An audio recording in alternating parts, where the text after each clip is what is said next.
Hello and welcome to this week's edition of Park Life. We've got a jam-packed show coming up for you as City make the trip to Cambridge. Coming up on today's show, we hear from the manager Matt Taylor, Robbie Willmott answers fans' questions, and Jed Penberthy gives us a lowdown on Cambridge United. But first, let's take a look back at Easter Monday's highlights as City took on Mansfield.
Number 11.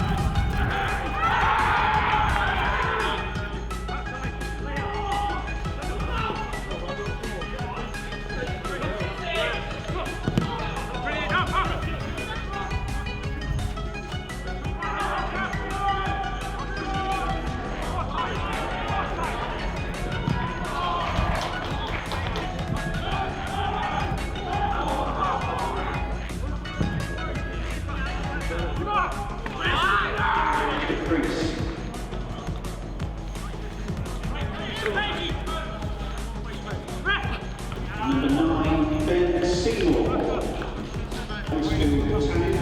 Replacing number 27, Tyrese Sinclair.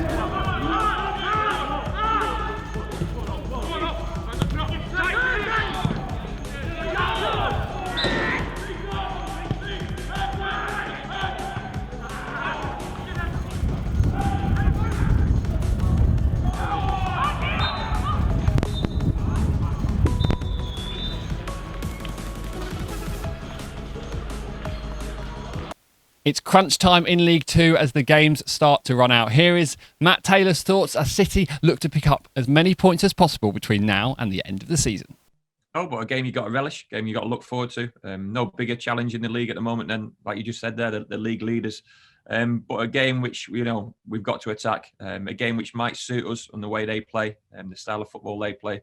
Hopefully be a good spectacle in relation to League Two football. I think anyone who's watched us recently and watched the recent games will testify they've not been the best games to watch because of the circumstances involved in that. So hopefully this weekend there's more space on the pitch. There's better attacking players on that pitch in both teams. But the league leaders, and they're there for a reason, but certainly there to be shot at as well. I think the overriding question that has been the stumbling block for a lot of opposition managers against Cambridge this season has been how to stop Paul Mullin. Look, a player in form, a player in goals. Full credit to the lad. He's had a fantastic season, but he's one of a number of good players. And let's be honest, he's got a lot of good players providing him those opportunities. Houlihan, Hiram, a player we know so well from his time at Exeter City. And it's great to see some of those players doing really well. But the headlines shouldn't all be about what Cambridge can do to us this weekend. We know about their goal threat. We know about the amount of goals they've scored this season. But we've got some good attacking players as well, and hopefully they'll start coming to the fore this weekend. It's time for Jed Penberthy now, who gives us the lowdown on the U's. I haven't seen this yet, but no doubt his puns will include something to do with last week's boat race and probably a few university jokes in there as well. Here it is. The task gets undeniably tougher for Exeter City this weekend as we travel to league leaders Cambridge United in a 3 p.m. kick-off. Formed in 1912, Cambridge spent their formative years outside the Football League, but managed to gain promotion to the 4th tier in 1970. Since then, they had the best period of their history, reaching Division 2 by 1991. The late 80s and early 90s was the most fruitful part of Cambridge's history as they reached back-to-back FA Cup quarter-finals between 1989 and 91. They also reached the quarter-finals of the League Cup a couple of years later. But after 35 years in the Football League, they were relegated back into the conference in 2005. We met them at Wembley in 2008, but I can't remember what happened that day, can you? But they were finally promoted back into the Football League just a couple of years ago. And this season, the U's have really hit their stride, which means Exeter must not be sheepish if we're going to get 3 points on Saturday. Manager Mark Bonner is going to be hoping to maintain the momentum that his club have accumulated over the last couple of months. The 35-year-old has been in charge of the U's since Colin Coldwood left last year. In his 10 years at the club, Bonner has been the academy manager, a first-team coach, he's been an assistant boss, but this is his first time as top dog. And since taking over, Bonner's been able to amass a 52% win rate in all of his games. But the hard work starts at home. The Abbey Stadium was built in 1923 to accommodate fans of Abbey United FC, who couldn't fit all of their supporters into Parker's Piece. Cambridge United club president Henry Francis bought the land in 1931 and oversaw 2 decades of redevelopments at the Abbey Stadium. Similarly, in 2002, the South Stand was built to accommodate away supporters. And this season, that stand has had an interesting name change, as Mead and Plant, long-term sponsors of the club, have dedicated in the honour of their brand new record goalscorer. Paul Mullin has absolutely smashed the club record of number of goals in a single season.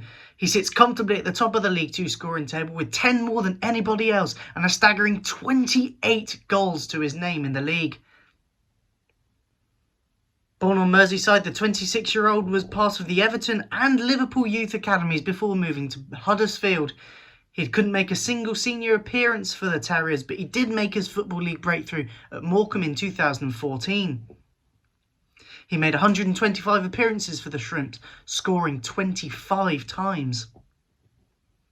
Spells at Swindon and Tranmere followed before joining the U's permanently this summer. And the unmistakable League 2 signing of the season has netted 30 goals in all competitions, which means the Exeter City defensive, as an understatement, must be on their guard this weekend. And finally, in the 1962-63 season, both Cambridge United and Cambridge City were battling out for the Southern League title.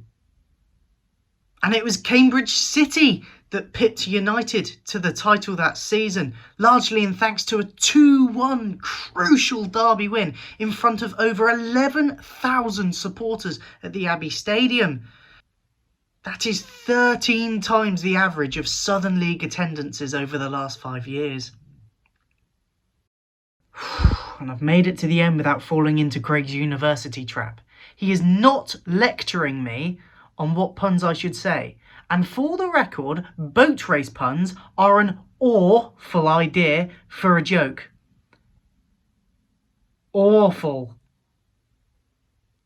idea for a joke. Back in the side, defender Tom Parks is our man on the spot this week. We spoke to him to find out his thoughts ahead of the trip to Cambridge. Training's been good.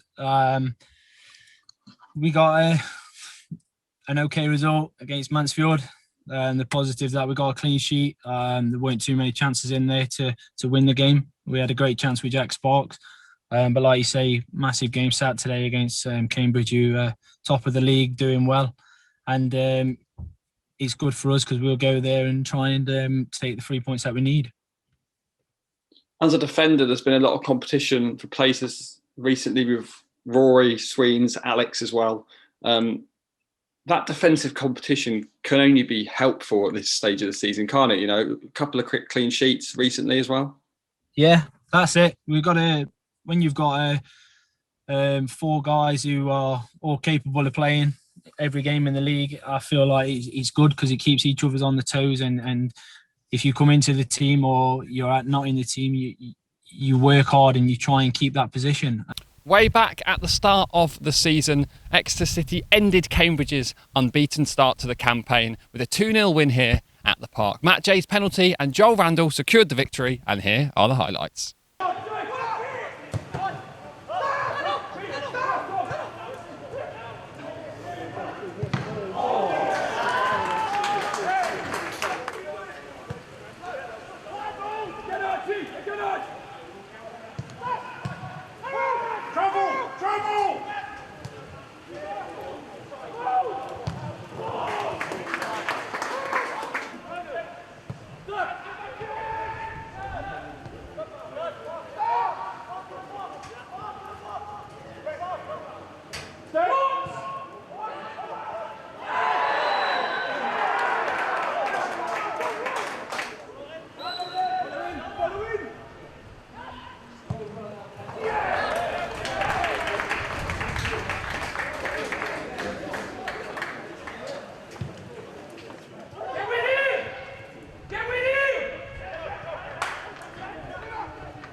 We catch up now with club historian Will Barrett, who gives us a history lesson on the U's. With City heading to the Abbey this weekend in search of some divine intervention, let's take a quick look at our historic record away to Cambridge. City's first game in this fixture ended in a 2-0 defeat back on the 6th of March 1971, but later that year a goal from John Wingate helped us to a 1-0 win on our second visit. It wouldn't be until 1977 that Cambridge beat us again on their home turf, but from then on this has certainly turned out to be another tricky and unpredictable fixture. In all, the U's have won 14 out of our 30 clashes at the Abbey, with City picking up 9 wins and 7 draws on the road, scoring 33 and conceding 43.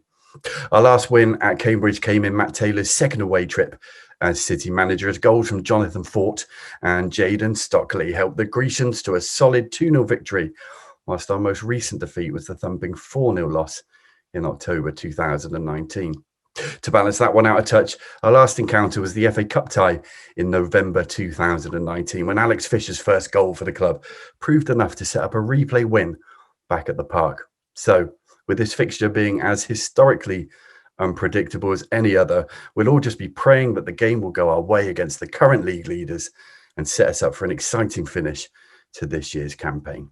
We're rewinding the clocks now back to April 2018, when Matt Jay scored his first City League goal in a 3-2 win at Cambridge. Jaden Stockley and Jake Taylor were also on the score sheet that day. Let's take a look.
High-flying Cambridge were in action on Easter Monday when they took on fellow promotion rivals Tranmere Rovers. Here is the highlights from that one.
With 5 goals and an assist, it's hardly a surprise that Matt Jay has been voted your Exeter City Player of the Month and the winner of Goal of the Month as well for that stunning free kick at Scunthorpe. And as an added bonus, he's also been nominated for the EFL Player of the Month too. Let's take a look back at MJ's magnificent march. Lewis Page, they're into Matt Jay. Matt Jay can get shot away here, and he does, and it's going to be a second goal for Exeter City, and it's an absolute howler from the goalkeeper, Vigouroux. You thought it was going to be a clear save him, and he just spilt it, and it just drops into the right bottom hand corner. And it's Collins back to Willmott on the right hand side. Willmott looked to get the cross into Bowman. It goes across to Joel Randall, who hits the post. Now it's with Matt Jay, and the ball is in the back of the net for goal number 3 for Exeter City. And what can you say? 42 minutes gone, and would you believe it? Exeter City lead later on by 3-0. Just approaching, slows up and hits it to down the middle, and Exeter City get their 4th goal. And you have to say this is turning into the perfect afternoon for the Grecians. Yes, a perfect penalty by MJ's. It's going to be Jay to take it. It's a sublime free kick. Exeter City are in front, and it's their in-form top scorer with a goal of sheer quality. He scored a hat-trick at the weekend. That is goal number 17 for the season. And my word, what a finish it was. Inside by Willmott, he cuts inside now, and will he get a shot across? No, he goes off to Jay Taylor, who will get a shot, and it's defended by Matt Jay. Matt Jay with great chance, and he puts it in the back of the net! And Exeter City take the lead here at St James's Park in the 34th minute, and it's that man, Matt Jay again. I don't really know how that even fell to him in front of the keeper there, but the shot from Jay Taylor was deflected, just fell through to Matt Jay, and he did, even then, was only just went in after the keeper put it in, probably himself, but no, brilliant, well done, great goal. Well, as well one on the left-hand side by Willmott. Having joined the club on loan in January, Robbie Wilmot has already made his mark in red and white. Will caught up with him in the week as part of his programme interview, and he answered some of the fans' questions. So, Robbie, as always, we've had questions from the fans via social media, and it's nice to say there's lots of people asking if you will stay at the club long term. So you've clearly made a good impression there. The first question I'm going to ask, though, is from Rose Watson, and she said, what was it like playing against Exeter City in your time at Newport? It was always tough. Like I said before, we didn't get, never really had much to the ball. It's always tough because, you know, you've got to defend a lot against Exeter, especially going away to St James's Park. It's always tough. fans were brilliant for Exeter. They really seemed to drive them on as well. I'm not sure what the stand is called, the big one behind the goal. The big back. Yeah, I mean, that's trying to defend that end is tough. The ball always seems to get wheeled into the goal. So, but yeah, it's always a tough place to go. That's great to hear. Grecian ECFC, he asks, what do you enjoy more, scoring or assisting? He says quality player, by the way, as well. Cheers. I would say younger years, I would say scoring, but now assisting, I enjoy assisting a bit more. I brought it into my game, and I take a lot of pride in my crosses. So when I see them come off, it's nice to see. Get on. Now, you've had a little bit of time to settle in. So Will, not me, of course, but he asks, who's the funniest teammate in the dressing room? It's quite a few, you know. Piers Sweeney's quite funny. He has a lot of one-liners. Alex Fisher, he's got a couple of good one-liners. I'd probably say between them two. Piers I'd say Piers, to be fair. He's got quite a dry sense of humour. I find it quite funny, to be fair. Yeah, he's fairly entertaining. Yeah, he's a good man to have around. Chris Hilson asks, what is the highlight of your football career so far? Highlight my career, probably be the FA Cup run we had at Newport. Made the 5th round, and obviously ended up going out to Man City. That obviously won the game, but that was either the FA Cup run or getting promoted to the Football League with Newport was a special time. Great highlights. Yeah, absolutely. Very special indeed. Louise Henson Ridley. Now, she asks, who is your idol and why? Now, I'm assuming this is a footballer, but I suppose it could be anyone. Yeah, no, my idol. Do you know what? It used to be Thierry Henry when he was playing. He was immense. I used to try and base my game around him. I don't really look up to anyone anymore. I'd probably still say Thierry Henry as a player. I think he was just immense. You know, I think how the players are now, I think it's hard to emulate some of the players that are around now. It's a pretty cool idol to have. Of Yeah, course, speaking of players that are around now, I mean, Jordan Freeman, he said you can have any boots from a world-class player, and he's asking whose boots are you picking? Well, I've played against him, so I'm going to say Phil Foden. I'm not sure how. I think he was 17 when I played him in the FA Cup, and he was unbelievable. Like he just couldn't get anywhere near him. Like couldn't even touch him. You couldn't foul him. Couldn't do nothing. I'd say Phil Foden because I think he's going to be one of the best players in the world soon. He's a class act already, isn't he? He's immense. A little magician. And then finally, Frankie asks, how have you enjoyed your time down here in Devon so far? Yeah, my time's been brilliant. It's a lovely place, especially when the sun's shining. But yeah, my time's been brilliant. It's been I've had a great start. Hopefully, we can have an even better ending. And obviously push for promotion, but I couldn't have wished for a better place to come and play football. And you know, I'm thankful for the club for obviously taking the plunge on signing me, and you know, and showing faith in me and bringing me to Exeter. Nice one, Robbie. Well, thanks for your time. No problem. Thank you for answering the fan questions, and good luck for the final stretch. Thank you. Of the season. Following your heart, in spirit, in soul. You make every tackle, score every goal. You're part of it, wherever you are in the world. From the first minute until the last kick. Victories, heartbreaks. You're part of the fabric, the passion, devotion, supercharging emotion. For you, there is only one. Abiding loyalty, togetherness that is second to none. Follow every kick, every tackle, every goal. With access to live stream games and matchday commentary. With coverage spanning the globe. Behind the scene content, newsletters and match highlights. There's no better way for you to get closer to your club. And with iFollow sales supporting them, there's no better way to show your love. When you can't be there with iFollow. That is all we've got time for on Park Life this week. Thank you so much for joining us. You know the drill by now. You can, of course, pick up a match pass for this fixture for just £10 on iFollow and watch the game from the comfort of your sofa. We'll have all the reaction from the Abbey Stadium from Matt and the player after the game, and we'll be putting all that on our social media and the website. Stay home, stay safe, and up the city!